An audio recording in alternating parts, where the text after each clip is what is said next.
Good morning everyone. Good morning sir. चलो आज आप लोग का स्वागत है गणित की कक्षा 6 में। कक्षा 6 की गणित कक्षा में राजर इकाई 10। आज हम लोग देखेंगे लघुत्तम समापवर्त्य। इसके पहले हम लोग देख चुके हैं महत्तम समापवर्तक अभाज्य गुणनखंड विधि से निकाला है, भाग विधि से निकाला है और इस पर आधारित हम लोग प्रश्न भी देख चुके हैं। आज हम लोग देखेंगे लघुत्तम समापवर्त्य। इसके बारे में बेसिक जानकारी आप लोगों को दे दी गई थी, ठीक है। अब जैसे हम यहाँ पे हमने क्या कहा था, अपवर्त्य या गुणज के बारे में क्या पता है आपको? किसी भी संख्या का अपवर्त्य निकालना हो, किसी भी संख्या का अपवर्त्य निकालना हो, इसके लिए क्या बताया गया था आपको? पहाड़े। किसी भी संख्या के, जैसे हम कहते हैं यहाँ पे 8 का अपवर्त्य क्या होगा? 8। इसमें दिखाओ बोर्ड में आके, कोई आ जाओ। 8, हाँ आ रही है, कोई आ जाओ बेटा, लिखो, रख दो। 8 फिर 16, 24 फिर 32, 40, 48, 56, 64, 72, 80। मतलब 8 के मल्टीपल या 8 के 72 के दिखा दो यहाँ पे आराम से। 8 पॉजिटिव वाला 8 होगा ना बेटा, 8 फिर 16 फिर 24 पे रखो 24, तो 24 के बाद 32, 32 इसको ऐसे रखो आराम से ताकि दिखे ना। 32 के बाद 40, 40 ही है ना इधर। 40 के बाद 48, 48 के बाद 48, 56 फिर 64। जो आगे आ सकते हैं आगे सीट पे आ जाए, बहुत भीड़ नहीं लगानी नहीं, इसके पास तो मत जाओ, रुक जाओ वहीं जाओ। इसके बाद 64 फिर 72, 80, 80 के बाद और हम आगे बढ़ेंगे तो क्या हो सकता है? 88 के बाद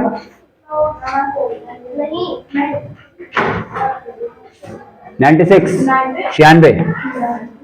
मतलब अगर 104 तक की बात करें तो हम 104 भी कह सकते हैं। चलो तो 96 हो जाएगा, 408, ठीक है ना।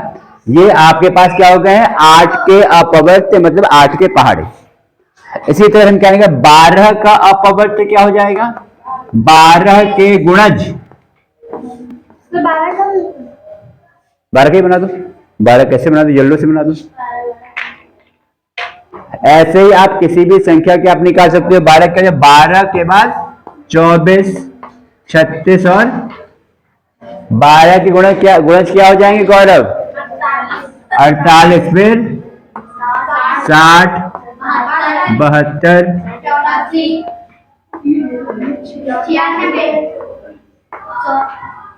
और भी आगे इसमें 108 फिर 120 और आगे ये चलते रहते हैं अनंत तक।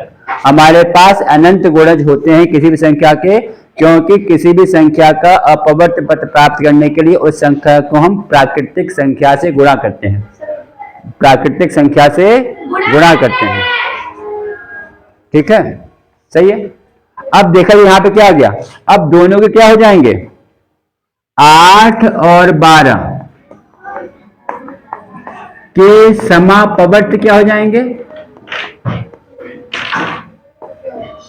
जो 8 से भी विभाजित हो और 12 से भी विभाजित हो। कौन से होगा? देखो 24 दोनों में आ रहा है, देखो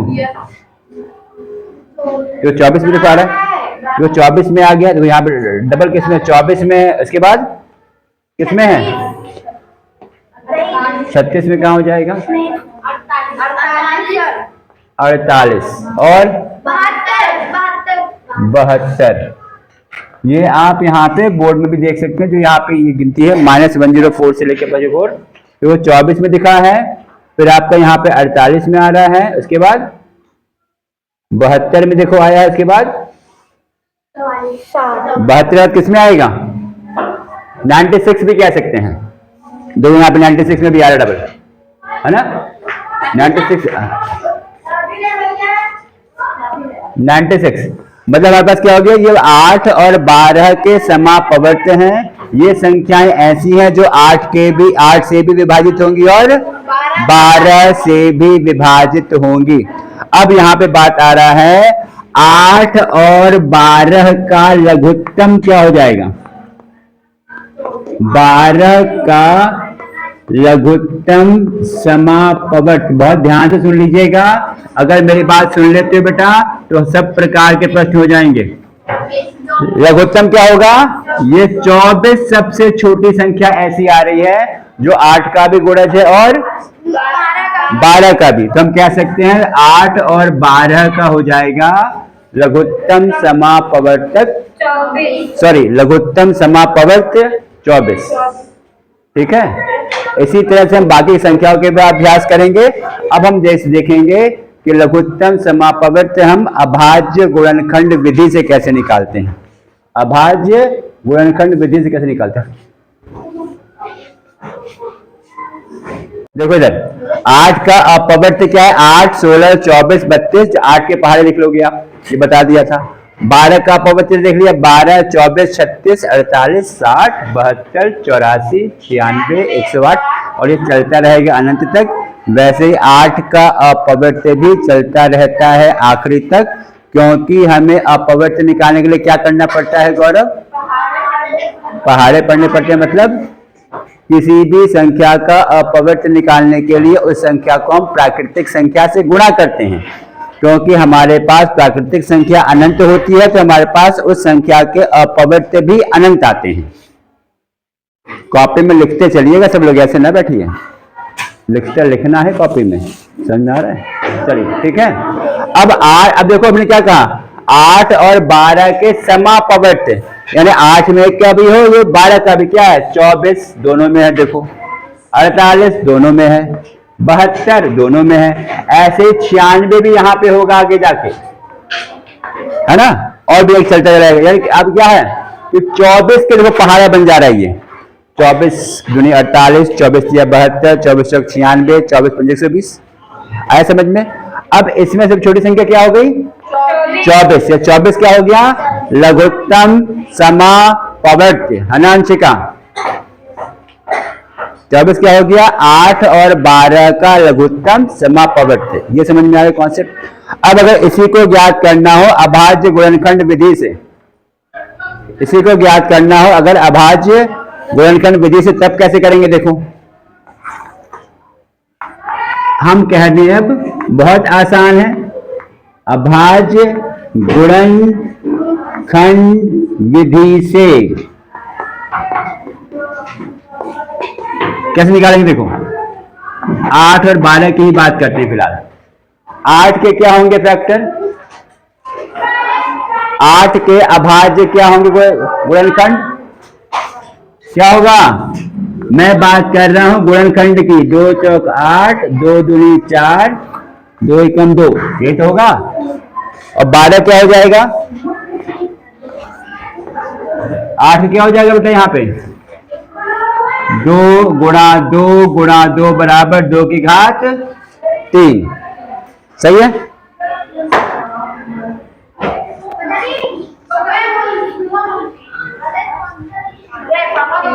और 12 क्या हो जाएगा बेटा, 12 कौन निकालेगा आके, और निकालो, अगली बार आप आ जाइएगा, अगली बार आपको बुला लेंगे, एक और भी प्रश्न करेंगे तो।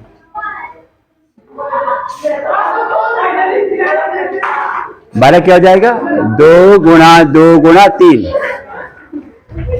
बस लो देखो क्या होगा, 2। अब जादू ने देखो यहाँ बहुत ध्यान से कैसे निकालते हैं, हमने मसप के लिए क्या बताया था, जो भी कॉमन अभाज्य संख्या होगी उस संख्या की सबसे कम घात वाली संख्या ले लोगे तो वो हो जाता है मसप। और लसप के लिए क्या बताया था, देखो ये देखो लघुत्तम समापवर्त के लिए, ध्यान से देखिएगा हम, अभाज्य गुणनखंड यहाँ पे क्या आ रहा है, 2 आ रहा है, 3 आ रहा है, 2 प्रकार के हैं इसमें गुणनखंड, 2 8 में इसकी घात 3 है, 2 12 में आपके पास अभाज्य गुणनखंड इसकी घात 2 है। जब भी हम लसप निकालेंगे तो जो भी अभाज्य गुणनखंड होगा उसकी हाईएस्ट पावर या अधिकतम घात लेंगे। 2 की घात 3, फिर से सुनिएगा यहाँ पे 8 में 2 की घात 3 हो रहा है, 12 में 2 की घात 2 हो रहा है। 2 अभाज्य खंड ये दोनों में कॉमन है। इसमें 8 वाले में घात 3 है, 12 वाले में घात 2 है। जिसकी पावर अधिक होगी आप गुणनखंड अधिकतम पावर वाली लोगे। यहां पे क्या लोगे आप? 2 की घात 3 ले लोगे, पहली बात। अब दूसरी क्या बची है गुणनखंड? 3 बचा है। क्या बचा दूसरा? 3 यहां पे 3 कितनी बार आ रहा है? 0 बार। 3 एक ही बार नहीं आ रहा है। यहां पे 3 कितनी बार आ रहा है? 1 बार। तो ये 3 ले लेंगे। तो क्या आएगा ये? 2 की घात 3 किसके बराबर है? 8 के बराबर है ना। यहाँ पे 2 गुणा 2 गुणा 2, 2 की घात 3 मतलब 2 गुणा 2 गुणा 2, ये 8। तो 8 ये कितना देगा? ये 24।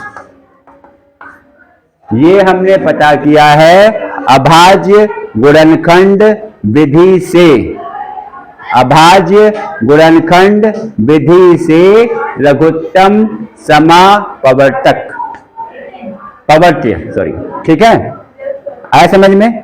हमने इसमें क्या बताया गया बेटा कि आप जिस भी संख्या का लघुत्तम समापवर्त्य निकालना है, जिस भी संख्या का लघुत्तम समापवर्त्य निकालना है, उस संख्या का आप निकाल लोगे अभाज्य गुणनखंड। सही है। आपको बस ध्यान ये देना है कि सारे के सारे गुणनखंड इसमें आ जाने चाहिए। सारे के सारे फैक्टर्स आपके पास इसमें आ जाने चाहिए। यहाँ पे 2 की घात 3 था, 2 की घात 2 है, यहाँ पे 3 वाला ले लोगे। यहाँ पे 3 लिखा है, 3 एक बार ले लोगे। और मैंने क्या बताया था? किसी भी संख्या का लघुत्तम समापवर्त्य निकालोगे तो वो लघुत्तम समापवर्त्य क्या हो जाएगा? दी हुई संख्या से पूरी तरह विभाजित होगी। दी हुई संख्या से पूरी तरह विभाजित होगी। सही है। और महत्तम वाले में क्या था? महत्तम समापवर्त्य में क्या था? 8 और 12 का ही अगर मुझे निकालना हो महत्तम समापवर्त्य तो क्या होगा?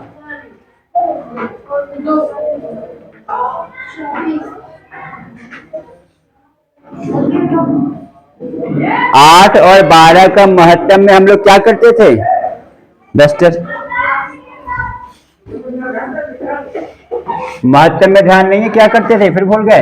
देखो 8 का और 12 का वीडियो जाके देख लीजिएगा भाई। 2 गुणा 2 गुणा 2, 2 गुणा 2 गुणा 3, महत्तम में कॉमन लेते थे ना आप? महत्तम में कॉमन लेते थे तो इसका क्या आ जाएगा? 4 आ जाएगा। महत्तम समापवर्तक वो संख्या होती है जो दी हुई संख्याओं को पूरी तरह विभाजित करती है। लघुत्तम समापवर्तक लघुत्तम समापवर्त्य वो संख्या है जो दी हुई संख्या से पूरी तरह विभाजित होती है। लसप दी हुई संख्याओं से विभाजित होगी, मसप दी हुई संख्याओं को विभाजित करेगी। सही है। अब इसी तरह का एक प्रश्न और ले लेते हैं। चलो ठीक है, 8 और 12 का ये हो गया है।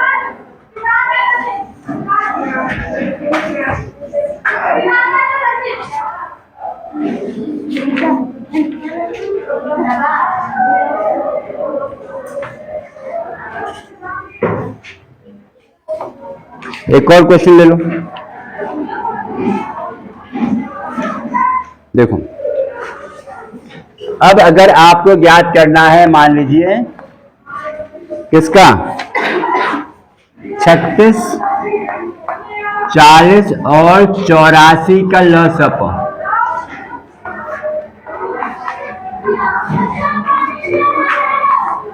किससे? गुणनखंड विधि से। किससे ज्ञात करना है? गुणनखंड विधि से ज्ञात करना है। चलिए अब राहुल भैया आ जाएंगे हमारे। 36 के आइए निकालिए गुणनखंड, आइए।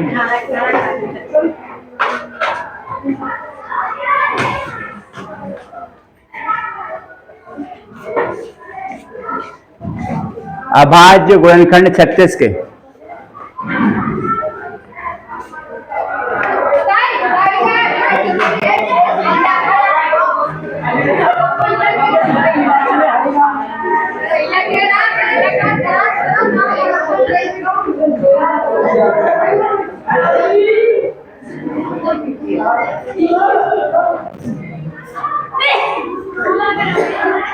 हो गया, चलो ठीक है। अब 40 कौन निकालेगा? तो 36 से क्या हो गया? निकालो, 40 से निकालो, सबका निकालो।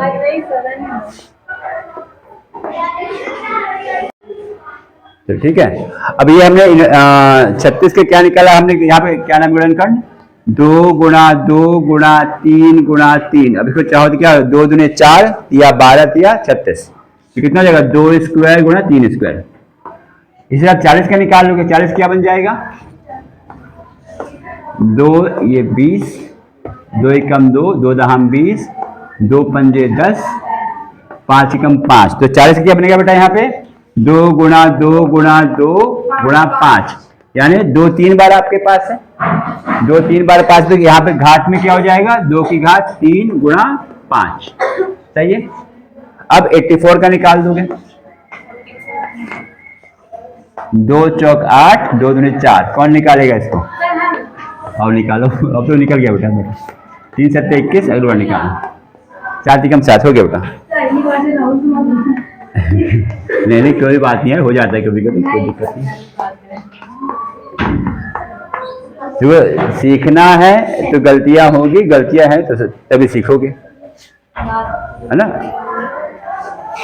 लेकिन कम से कम सब लोग जगे रहो, जहां कुछ होता है बता भी दिया करो। यहाँ पे आगे देखो, अब चीजों चेक भी कर लेते हैं। 2 दूनी 4 या 12 7 84, देखो आ गया। 2 2 बार आया है, गुणा 3 गुणा से 7। अब हमने क्या बताया था? लसपा में क्या होगा? लसपा में क्या हो जाएगा? रंजित कुछ कहना चाहोगे? इसमें जो 2 की घात आ रही है बेटा, मैंने क्या कहा था? 2, इसमें 4 प्रकार के हैं। 2 3 5 7, 2 3 5 7, 4 प्रकार के गुणनखंड हैं। हर एक गुणनखंड का आपको मैक्सिमम पावर लेना है। हर एक गुणनखंड का अधिकतम घात लेना है, तीनों के लिए। जैसे यहाँ पे 2 की घात 2 है, 2 की घात 3 है, 2 की घात 2 है, तो अधिकतम क्या हो जाएगा? 2 की घात 3, है ना। मतलब 3 की घात देखोगे, 3 की घात 2 है। यहाँ पे 40 में 3 की घात 1 भी नहीं है, और 84 में 3 की घात 1 है। ये अलग अलग कर दो, ठीक। ये देखो ऐसे 84 में 3 की घात 1 बार है, तो क्या हो जाएगा यहाँ पे? गुणा 3 की घात 2। अब 5 देख लो, 5 की घात 36 में 1 भी नहीं है। 40 में 5 की घात 1 है, 5 की घात क्या 1 है? यहाँ पे 1 में 1 है। 84 में 5 की घात 1 भी नहीं है, तो यहाँ पे 5 आ जाएगा। 7 गुणनखंड 36 में भी नहीं है, 40 में भी नहीं है, 84 में है। कहने का मतलब ये है कि आप जो भी गुणनखंड इसमें होगा उसकी आपको अधिकतम घात लेनी है। अधिकतम, अब इसको आप गुणा करिए, कितना आएगा? ये देखो, 2 की घात 3 कितना हो जाएगा? 2 गुणा 2 गुणा 2 कितना होगा? अरे गजब, कितना होगा? 8 गुणा हो रहा है ना, तो 2 की घात 3 क्या हो गया है? 8। 3 की घात 2 कितना हो जाएगा? 3 की घात 2 कितना? 9। 3 गुणा 3 घात 2, मतलब 2 बार गुणा करते हैं ना। 9 गुणा 5 गुणा 7, ये गुण कितना आ रहा है? देखो गुणा करिए तो कितना आ रहा है? ये तुम लोग को गुणा करके बताना है। 8 गुणे 9 गुणे 5 गुणे 7 कितना आएगा रंजीत?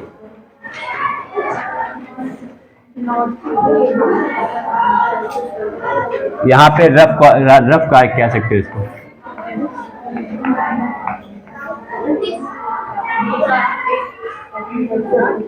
8 9 72, 72 गुणे 5 कितना होगा? 5 दूनी 10, 1 5 से 65 1 36, 360 गुणा 60, 0 7 6 42, 7 4 7 या 21 और 4 25, 2520।